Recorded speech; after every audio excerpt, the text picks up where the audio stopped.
अच्छा, मुझे बताओ कार्बोक्सिलिक एसिड में कौन सा फंक्शनल ग्रुप होता है? Ma'am COH group. COOH group. Okay. Yes ma'am. Hmm. तो हमें कार्बोक्सिलिक एसिड में पढ़ना है स्ट्रक्चर क्या है, रिएक्टिविटी क्या है। फिर हमें देखना है कि कार्बोक्सिलिक एसिड एसिड क्यों होता है, एसिडिक क्यों होता है उसका नेचर। फिर हमें देखना है प्रिपरेशन, रिएक्शंस। रिएक्शंस में हमें सबसे ज्यादा इंपॉर्टेंट है इसमें एस्टिडिफिकेशन। और जो नेम्ड रिएक्शन है हेल वोलार्ड जेलिंस्की, 101% ये आती है। फिर आता है डिकार्बोक्सिलेशन, जिसमें CO2 का रिमूवल होता है। और फिर industrial uses. So carboxylic acid, what are carboxylic acid, जिसमें कार्बोक्सिल या कार्बोक्सी ग्रुप होता है, दैट इज COOH ग्रुप होता है। ठीक है। जो कॉमन डेली लाइफ में हम यूज करते हैं वो होता है formic acid, acetic acid, tartaric acid. इस ग्रुप को हम कैसे रिप्रेजेंट करते हैं? किसी का माइक अनम्यूट है क्या?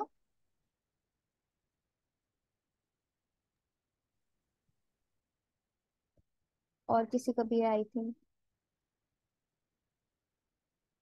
ठीक है। सो R is the alkyl group, उससे जुड़ा हुआ जो ग्रुप है COOH। तो इसको हम ऐसे या ऐसे रिप्रेजेंट करते हैं। So carboxylic acid not only form an important class of organic compound, but they are also the parent compound of a large group of compounds called as functional derivatives of carboxylic acid. So इसके बाद जो unit होगी वो हमें पढ़नी है carboxylic acid and its derivatives. So जब derivatives की बात आती है तो हम कहते हैं कार्बोक्सिलिक एसिड से डिराइव हुए कंपाउंड्स, जैसे कि asters, amides, acid amides, acid anhydride and acid halides. For example acid halides, RCOCl। जब ये फंक्शनल ग्रुप आ जाता है तो हो जाता है एसिड हेलाइड। तो फंक्शनल ग्रुप क्या था? RCOOH था। रिप्लेस क्या हो गया?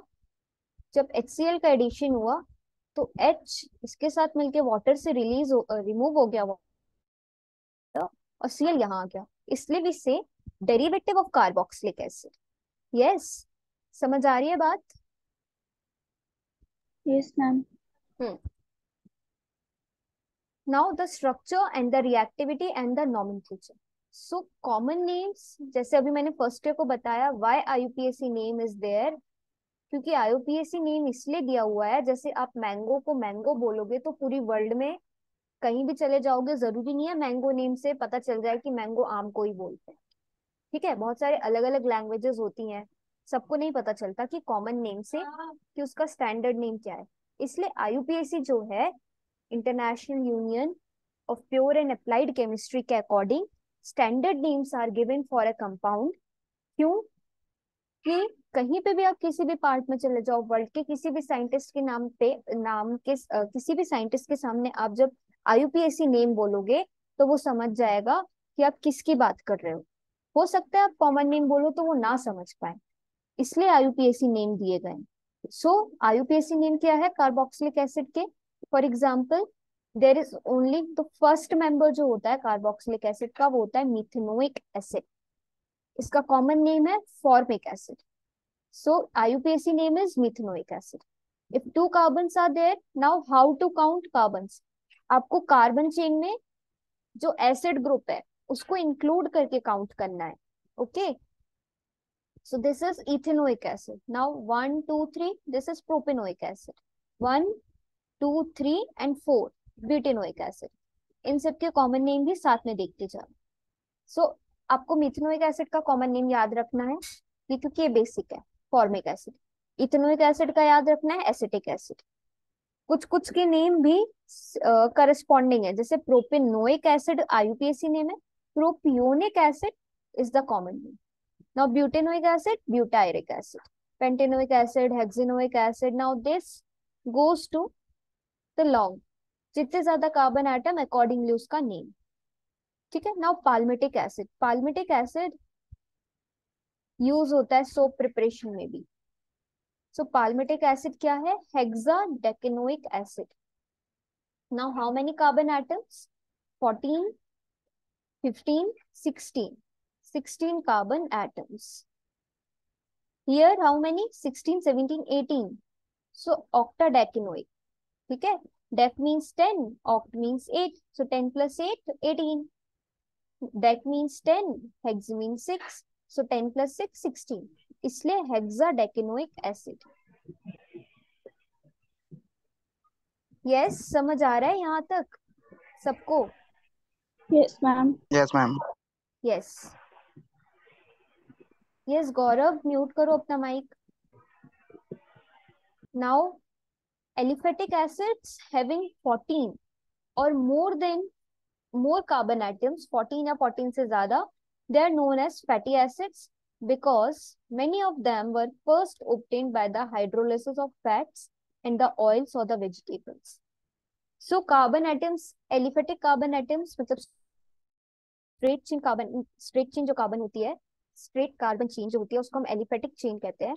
तो अगर 14 से ज्यादा होगी तो उसको हम फैटी एसिड्स कहते हैं, क्योंकि जो फर्स्ट फैटी एसिड या फैटी एसिड्स बनते हैं वो बनते थे हाइड्रोलिसिस किसके? फैट्स से, फैट के हाइड्रोलिसिस. नाउ अगर ये एरोमेटिक कंपाउंड है तो दिस इज बेंजोइक एसिड, ये इसका कॉमन नेम है. इसका आईयूपीएसी नेम है बेंजीन कार्बोक्सिलिक एसिड. फिर this is what? This is phenyl ethanoic acid. Phenyl ethanoic acid, ये पेरेंट चेन बन गई क्योंकि यहाँ पर फंक्शनल ग्रुप आ गया. तो जहां भी फंक्शनल ग्रुप आता है वहां से नंबरिंग स्टार्ट होती है. And this is phenyl acetic acid, common name. तो these are some examples. Adipic acid. Adipic acid आपको याद होगा पॉलीमर्स में मैंने पढ़ाया था. Hexane hexane methylene diamine and adipic acid का पॉलीमर बनता है. और फिर टार्टरिक एसिड, ये सारे कॉमन नेम है. लैक्टिक एसिड, लैक्टिक एसिड जो कर्ड में प्रेजेंट होता है. यस. सो ये सारे स्ट्रक्चर्स हैं. सिंपल 2-4 आपको याद रखने हैं बट नेमिंग आनी चाहिए. नाउ फॉर मोनोकार्बोक्सिलिक एसिड, मतलब जिसमें 1 कार्बोक्सिल ग्रुप है, the IUPAC names are derived by replacing ending of the ane. E जो होगा उसको रिप्लेस करना है ओइक एसिड से. ठीक है, जैसे ethanoic acid, propanoic acid, hexanoic acid, butanoic acid. Okay, तो एल्केन का ई हटा के आपको ओइक एसिड लगाना. So in case of aldehyde the carboxyl carbon takes the first position. जैसे मैंने आपको बताया था कि एल्डिहाइड ग्रुप एंडिंग में जुड़ा होता है, कीटोन ग्रुप सेंटर में जुड़ा होता है. ठीक है, तो एल्डिहाइड के कार्बोक्सिलिक एसिड का ही derivative is aldehyde. Now if there are multiple carboxyl group on the same carbon chain or the parent chain, the suffix carboxylic acid can be used. For example, as dicarboxylic acid, tricarboxylic acid, जैसे ये है. ठीक है, यहाँ पे it is a tricarboxylic acid. इसका common name है citric acid. तो यही बोला इन्होंने, अगर एक से ज्यादा कार्बोक्सिलिक एसिड जुड़े होंगे so you have to end the name with di, tri, tetra, etc. For example, citric acid is 2-hydroxy. Why 2-hydroxy? 1, 2, 3. 1, 2, 3 कहीं से भी नेमिंग करो, सेकेंड पोजीशन पे ही OH आ रहा है. सो 2-hydroxy प्रोपेन 1, 2, 3 ट्राइकार्बोक्सिलिक एसिड. ठीक है, यस, समझ आ रहा है? Yes, ma'am. Yes. Now the reactivity. So why carboxylic acid are reactive? So they behaves as acids and base both. So acids बोलते हैं तो acid majorly इसकी कैरेक्टरिस्टिक प्रॉपर्टी है. बेस तो कभी कभी शो कर देता है किसी किसी रिएक्शंस में, basic character. So as the name indicates, carboxylic acid are acidic in nature. So the carboxylic acid dissociate, ये ब्रेक होते हैं कार्बोक्सिलेट आयन बनाने के लिए.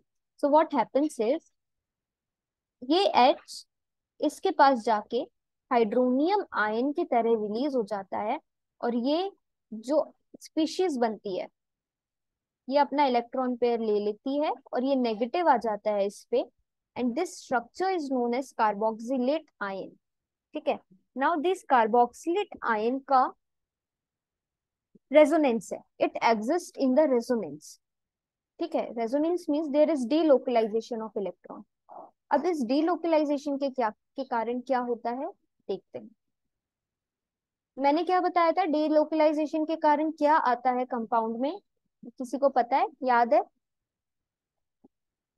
डीलोकलाइजेशन क्या करता है कंपाउंड को? हम्म,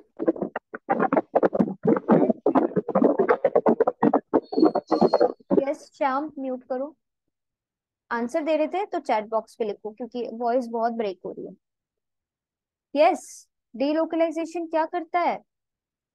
does it provide stability? Yes और no? Yes. So carboxylic ion is a resonance hybrid of two structures. Now what happens is, इस वाला negative charge, if there is one negative charge is in this oxygen atom, ये क्या होगा, ये bond यहाँ shift होगी, ये यहाँ शिफ्ट होगी, तो ये वाला इलेक्ट्रॉन पेयर, ये जो नेगेटिव चार्ज है, ये इस एटम पे आएगा। सो व्हाट हैपेंस इज, चार्ज एक एटम पे लोकलाइज्ड नहीं है। यस, ठीक है, चार्ज एक एटम पे लोकलाइज्ड नहीं है, और इस डीलोकलाइजेशन के कारण there is delocalization of charge which stabilizes the carboxylate ion. This is very important. This can come in your exam कि why carboxylate ion is a stable or why it shows the acidic nature. तो यहाँ पर हमने देखा कि carboxylate ion it is a resonance stabilised of two structure. ठीक है, as the two resonating structures are equivalent, means ये इसमें कन्वर्ट हो सकता है, ये स्ट्रक्चर इसमें कन्वर्ट हो सकता है, so they contribute equally to the structure of carboxylate ion, जो कि ये है। This is the resonance hybrid of both of the these structures, of both the these structures. ठीक है, it is a resonance hybrid. अब ये क्या show कर रहा है, दिस डॉटेड लाइन शोज कि जो नेगेटिव चार्ज है, ये इस पे भी है, इस ऑक्सीजन एटम पे भी है, इस ऑक्सीजन एटम पे भी है। So charge is not localized on one atom, but it is distributed equally on both the oxygen. And ma'am this, ऐसा इसलिए होता है ना क्योंकि ऑक्सीजन पे नेगेटिव चार्ज बहुत अनस्टेबल हो जाता है, अगर ऑक्सीजन पे नेगेटिव। yes, एक बार फिर से बोलो Jatin, what were you saying? Ma'am ऐसा इसलिए ही होता है ना क्योंकि ऑक्सीजन पे नेगेटिव चार्ज होता है तो वो बहुत अनस्टेबल हो जाता है। ऐसा तो नहीं कह सकते हम, ऐसा इसलिए ये कह सकते हैं कि स्टेबिलिटी के कारण ये जो स्ट्रक्चर्स हैं, ये ऐसा अपने आप को ओरिएंट करते हैं, क्योंकि जब रेजोनेंस होता है तो रेजोनेंस होता है डीलोकलाइजेशन। नाउ डीलोकलाइजेशन मींस होता है कि चार्ज का एक एटम पे ना होना। अब एक एटम पे नहीं होता है तो it get transferred from one atom to another atom. और ये जो रेजोनेंस है, ये बहुत ही कैरेक्टरिस्टिक प्रॉपर्टी है किसी भी, जब हम स्टेबिलिटी की बात करते हैं। तो जैसे कि यहाँ मैं आपको ड्रॉ करके बताती हूँ, ये जब वाटर के प्रेजेंस में ना, एसिड जब ये वाटर के प्रेजेंस में होता है तो कार्बोक्सिलेट आयन बनाता है। ठीक है, सो व्हाट हैपेंस इज, जैसे ये है, यहाँ ऑक्सीजन है और यहाँ ओ नेगेटिव है, तो एक बार क्या होगा, ये, क्योंकि ये ऑक्सीजन एटम है, यहाँ लोन पेयर ऑफ इलेक्ट्रॉन है, ये ऑक्सीजन की कार्बन से ज्यादा इलेक्ट्रोनेगेटिविटी है, तो ये अपना चार्ज ले लेगा। अब ये अपना चार्ज ले लेगा तो इस वाले इलेक्ट्रॉन पेयर को यहाँ शिफ्ट होना पड़ेगा, क्यों, क्योंकि कार्बन इलेक्ट्रॉन डेफिशिएंट हो जाएगा। ठीक है, तो क्या हो जाएगा, अब ये स्ट्रक्चर कैसा बन जाएगा, ये बन जाएगा RCO negative and double bond O। तो अभी ये वाला नेगेटिव इस ऑक्सीजन पे था, अब ये नेगेटिव किस ऑक्सीजन पे आ गया, इस ऑक्सीजन पे आ गया। So these two structures are equally and equivalent and are resonating या रेजोनेंस हाइब्रिड। ठीक है, दो स्ट्रक्चर्स हैं इसके जो रेजोनेट शो कर रहे हैं। तो ये इलेक्ट्रोनेगेटिविटी डिफरेंस के कारण हो रहा है, कार्बन से ज्यादा ऑक्सीजन की इलेक्ट्रोनेगेटिविटी है, तो ये ऑक्सीजन अपने साइड इलेक्ट्रॉन पेयर ले लेता है, अब ये इलेक्ट्रॉन पेयर लेता है तो कार्बन इलेक्ट्रॉन डेफिशिएंट हो जाता है। अब इस डेफिशिएंसी को भरने के लिए यहाँ जो नेगेटिव चार्ज या इलेक्ट्रॉन प्रेजेंट है ये अपने आप को इधर शिफ्ट करता है। अब जब ये इधर शिफ्ट करता है तो ये स्ट्रक्चर बनता है ना। तो ये स्ट्रक्चर इसमें कन्वर्ट हो सकता है, ये स्ट्रक्चर इसमें कन्वर्ट हो सकता है। तो दिस शोज कि जो नेगेटिव चार्ज है वो एक एटम पे लोकलाइज नहीं है, it is delocalized on two atoms. So this delocalization stabilizes the carboxylate ion.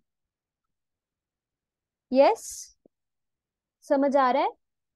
Yes ma'am. Yes. Now, since the charge is delocalized, the availability of electrons is reduced. ध्यान से सुनो. Which results in decreased basicity of anion. Now, what is basicity? Basicity को हम क्या कहते थे? किसी भी कंपाउंड की या मॉलिक्यूल की बेसिसिटी मीन्स हाइड्रोजन एक्सेप्ट करने की टेंडेंसी। ठीक है। So what happens is delocalisation के कारण जो इलेक्ट्रॉन्स हैं वो किसी एक एटम पे नहीं है, और इलेक्ट्रॉन्स की जो अवेलेबिलिटी है ये कभी इस एटम पे कभी इस एटम पे है। So what happens is due to delocalisation availability of electrons is reduced which results in decrease in the basicity, या कह सकते हैं increase in the acidity, decrease in the acidity और इंक्रीज इन द एसिडिटी। ठीक है। तो यहाँ क्या होता है, ये जो हाइड्रोनियम आयन रिलीज हो रहा है H+, ये रिएक्शन इटसेल्फ शो कर रही है कार्बोक्सिलिक एसिड के एसिडिक नेचर को। यस, ये समझ आया कि नहीं आया?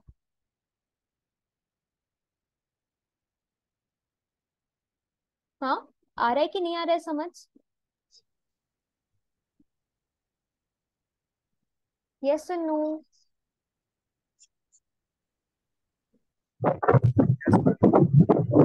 यस।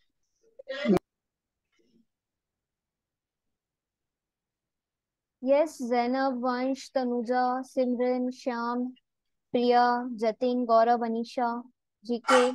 No ma'am. समझ नहीं आया? नहीं मैम, क्या क्योंकि समझ? बीच में से ज्वाइन कराया ना, कि अभी दूसरी क्लास चल रही थी तो वो खत्म हुई तो ज्वाइन किया। तो फिर तुम्हें इसकी रिकॉर्डिंग देखनी पड़ेगी, ठीक है?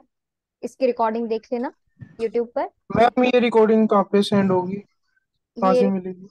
ये रिकॉर्डिंग आपको मिलेगी, चैनल का नेम लिखा हुआ है चैट बॉक्स पे, ग्रैब अप स्किल्स पर। ठीक है, ये चैनल का नेम है, यहाँ पर आपको रिकॉर्डिंग्स मिल जाएंगी। ओके। Yes ma'am. मैम एक बार नाम दोबारा बता। ओके मैम, ओके, मिल गया। हाँ, तो हम क्या बात कर रहे थे बच्चों यहाँ पे? रिएक्टिविटी किसकी? रिएक्टिविटी कार्बोक्सिलिक एसिड की। अच्छा चलो, अब माइक म्यूट करो सब अपने अपने। हाँ, कार्बोक्सिलिक एसिड की हम बात कर रहे थे कि वो रिएक्टिविटी उसकी क्या है। तो रिएक्टिविटी मतलब रिएक्शंस कौन कौन सी कर रहा है। तो क्या है कि ये एसिड की तरह भी बिहेव करता है, बेस की तरह भी। तो एसिड की तरह कब बिहेव करता है? जब ये वाटर के साथ रिएक्शन करता है तो कार्बोक्सिलेट आयन बनता है, और carboxylate ion it is a resonance hybridised of two structures. तो यहाँ पर दोनों स्ट्रक्चर्स आपस में इंटरकन्वर्टेबल हैं, और ये रेजोनेंस क्या प्रोवाइड करता है? स्टेबिलिटी प्रोवाइड करता है। किस वजह से? डीलोकलाइजेशन की वजह से। आपको अपने आंसर में डीलोकलाइजेशन वर्ड इंक्लूड करना है। तो डीलोकलाइजेशन की वजह से स्टेबिलिटी आती है, क्योंकि चार्ज एक एटम पे नहीं है। Now why it is acidic?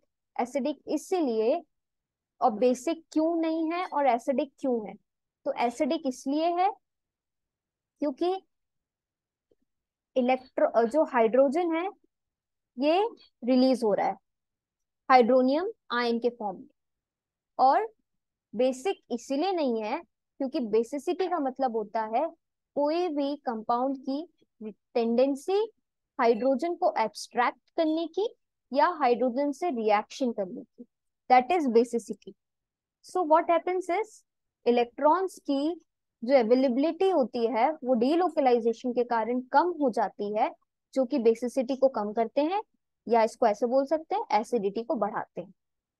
So therefore equilibrium lies in the forward direction, इसलिए इस रिएक्शन में फॉरवर्ड रिएक्शन होती है और हाइड्रोजन आयन रिलीज होता है, और एसिडिक नेचर कार्बोक्सिलिक एसिड का यहाँ प्रूफ होता है। नाउ अनदर एस्पेक्ट जो है एसिडिटी एक्सप्लेन करने का, वो ये है कि अगर ये एसिड है, अगर हम इसको बेस के साथ रिएक्शन कराएंगे तो एसिड और बेस मिलके क्या बनाते हैं, what they form, acid base, salt salt और water. Salt and water. So यहाँ पर क्या बन गया, sodium salt of carboxylic acid and water. Yes, yes ma'am. तो ये रिएक्शन भी एसिडिक नेचर को एक्सप्लेन कर रही है कि नहीं कर रही है, कर रही है। Yes, yes ma'am. Yes. Now अगर ये बाइकार्बोनेट के साथ रिएक्ट करता है एसिड, ठीक है, ये एसिड का लैब में डिटेक्शन मेथड है। अगर एसिड में आप बाइकार्बोनेट डालोगे तो what happens is carbon dioxide release होगी, और ये रिलीज बबल के फॉर्म में आपको दिखता है। In test tube bubble formation occurs, जो प्रूव करते हैं कि जो आपको गिवन कंपाउंड है it is a acid, acidic compound है। अब वो पाउडर फॉर्म में भी दे सकते हैं, लिक्विड फॉर्म में भी दे सकते हैं। सो लेबोरेटरी डिटेक्शन मेथड है ये भी क्या प्रूफ करती है, एसिडिक नेचर को। यहाँ पे सॉल्ट बन रहा है, वाटर बन रहा है, और जो कार्बोक्सिलिक कार्बन डाइऑक्साइड है रिलीज हो रही है। सो सॉल्ट का नेम क्या होता है, salts are named by specifying the metal in replacing the ic acid, मतलब आईसी रिप्लेस करके 8 से। सो ये मैंने आपको पहले बताया कि मेटल का नाम आ जाता है sodium salt of carboxylic acid, sodium carboxylate, ये सारा सॉल्ट का नेमिंग कैसे होती है ये इन्होंने बताया। नाउ एज बेसिस, सो कार्बोक्सिलिक एसिड बेस की तरह भी बिहेव करते हैं। अब बेस की तरह कैसे बिहेव करते हैं अपन देखते हैं। बेस की तरह बिहेव करते हैं मतलब they can be protonated. As I said basicity means hydrogen से कितने जल्दी रिएक्ट कर रहे हैं। सो प्रोटोनेटेड मतलब हाइड्रोजन का एडिशन हो जाएगा, तो एडिशन हाइड्रोजन का होता है इस वाले पे ना, यहाँ पर एडिशन होता है हाइड्रोजन का, तो क्या हो जाता है, एक रेजोनेंस बनता है। Now, तो यहाँ पे 3 रेजोनेटिंग स्ट्रक्चर्स बनते हैं, ठीक है। सो द कार्बोनिल ग्रुप, ये कार्बोनिल ग्रुप है। The carbonyl group of the carboxylic acid, ये कार्बोक्सिलिक एसिड है, ये कार्बोनिल ग्रुप है। The carbonyl group of the carboxylic acid is weakly basic and its protonation yields the protonated carboxylic acid which has 3 resonance contributor. These are the 3 resonance structures. यहाँ पर एक बार ये bond यहाँ shift हो रही है तो यहाँ नेगेटिव चार्ज आ रहा है, यहाँ पॉजिटिव आ रहा है। फिर ये वाला जो इलेक्ट्रॉन पेयर है वो यहाँ शिफ्ट हो रहा है क्योंकि ये डेफिशिएंट हो गया ना, तो इसको इसकी डेफिशिएंसी को पूरा करने के लिए इलेक्ट्रॉन पेयर यहाँ शिफ्ट होगा, यहाँ शिफ्ट होगा तो डबल बॉन्ड आ जाएगी। अब जो इलेक्ट्रॉन देता है पॉजिटिव आता है। सो यहाँ again there is delocalisation of the charges. किसी का माइक अनम्यूट है? User password. Yes. So protonation क्या शो कर रही है, बेसिक प्रॉपर्टी कार्बोक्सिलिक एसिड की शो कर रही है। ओके ये समझ आया, acidic nature in the basic nature बच्चों। Yes yes ma'am. Yes. Now the physical properties, so physical properties जैसे मेल्टिंग पॉइंट, बॉइलिंग पॉइंट, ये मेल्टिंग पॉइंट्स आपको दिए हुए हैं गिवन कंपाउंड्स के। तो आप देख रहे हो कि बेसिकली तो बॉइलिंग पॉइंट में डिफरेंस है, बट अगर हम मोटा मोटा देखें तो मेल्टिंग पॉइंट बढ़ रहा है जैसे जैसे कार्बन बढ़ रहा है, बॉइलिंग पॉइंट भी बढ़ रहा है, ठीक है। सॉल्युबिलिटी की वैल्यू ये दी हुई है। Now carboxylic acid they are polar in nature, yes why, because oxygen है कार्बन है, इन दोनों की इलेक्ट्रोनेगेटिविटी में डिफरेंस है, तो they are polar in nature and they can form hydrogen bond in solid as well as in liquid structure, ठीक है। सो हाइड्रोजन बॉन्ड हमेशा 3 डॉट से डिनोट होती है और ये बनती है नाइट्रोजन फ्लोरीन ऑक्सीजन एटम्स के बीच, ठीक है। तो कार्बोक्सिलिक एसिड अगर वाटर में डिसॉल्व करते हैं हम तो it forms what, hydrogen bond. This is carboxylic acid COOH, और ये COOH, ये दोनों आपस में हाइड्रोजन बॉन्डिंग बना लेते हैं, दिस इज HO और ये, ठीक है। एज ए रिजल्ट इनका बॉइलिंग पॉइंट जनरली इंक्रीज हो जाता है, and in solid state and under some condition in gas and solution phase carboxylic acid exist as hydrogen bonded dimer. So this is a dimer. Why dimer? Dimer means 2 units of carboxylic acid, और इधर ethanoic acid है, तो 2 ethanoic acid hydrogen bond से combine होकर dimer के form में exist कर रहे हैं। Now due to hydrogen bonding lower members in the family show solubility. So you have to remember, जहां जहां हाइड्रोजन बॉन्डिंग होगी वो कंपाउंड वाटर में soluble होगा। Now the first 4 carboxylic acid, that is monocarboxylic acid, मतलब जहां पे एक कार्बोक्सिलिक एसिड ग्रुप प्रेजेंट है, they are miscible with the water in all proportion. But जैसे जैसे चेन लेंथ बढ़ती है वाटर सॉलिबिलिटी कम होती जाती है, क्योंकि स्टीरिक हिंडरेंस बढ़ती है, ठीक है। स्टीरिक हिंडरेंस होता है कि बल्कि ग्रुप्स का इंक्रीज होना, जिसके कारण हाइड्रोजन बॉन्डिंग नहीं बन पाती है। So this is what all about we have to study in this class. आज का समझ आया कार्बोक्सिलिक एसिड सबको? Second year? Yes ma'am. Yes. Ma'am एक डाउट थी। Yes Anisha. Ma'am carboxylic acid polar in nature, ये जो लिखा यस, है किस लिए, रीजन क्या है? पोलैरिटी क्या होती है? पोलैरिटी मींस जब दो पोल्स डेवलप होते हैं, ओके। अब पोल्स कैसे डेवलप होते हैं? अगर दो इलेक्ट्रोनेगेटिव मतलब इलेक्ट्रोनेगेटिविटी में जब डिफरेंस होता है तो पोल्स डेवलप होते हैं, यस होते मैम। हैं। तो जैसे जी मैम। कार्बन की ऑक्सीजन के सामने कार्बन की जो इलेक्ट्रोनेगेटिविटी है वो कम है, ऑक्सीजन की ज्यादा है, तो ऑक्सीजन क्या करेगा? अपना इलेक्ट्रॉन पेयर कार्बन से ले लेगा, और जब लेगा तो ऑक्सीजन पे नेगेटिव चार्ज आएगा और कार्बन पे पॉजिटिव चार्ज आएगा, तो यहाँ पोलैरिटी डेवलप हो गई। Yes ma'am. इसलिए वी आर सेइंग कि carboxylic acid are polar in nature, okay. Yes ma'am. Yes, तो कल की मैम क्लास, सर से एक बार फिजिक्स की क्लास के लिए बात कर लेते। कोई कम कम से कम इम्पोर्टेंट टॉपिक तो समझा देते, एग्जाम नेक्स्ट मंथ एग्जाम है। चलो मैं बात करती हूँ, बट मुझे लग रहा है कि फिजिक्स की क्लास बच्चों इस बार ना आप लोगों की पॉसिबल नहीं हो पाएगी। मैम बट भले ही चैप्टर वाइज ना करवा पाए, बट जो हमारे क्वेश्चन पेपर है उसमें से इम्पोर्टेंट टॉपिक तो एक थोड़ा डिस्कस कर लेते तो कुछ आइडिया होता एग्जाम में। चलो ठीक है, फिर भी मैं बात करती हूँ सर से, ठीक है। यस मैम, फिजिक्स का एक बार देख लीजिए ना मैम। मेरे यहाँ क्वेश्चन भी डिस्कस हो जाएगा था मैम। इट विल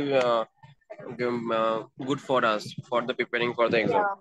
या I am understanding dear students, I will talk to sir, okay. ठीक है। Yes ma'am. आगे यस हम जो अभी हमने कार्बोक्सिलिक एसिड स्टार्ट किया है, इसके साथ हम ब्लॉक 4 का कोई चैप्टर स्टार्ट कर लेंगे सुबह की क्लास में, okay Anisha and all, yes Shyam, ma'am. Simran, Jatin,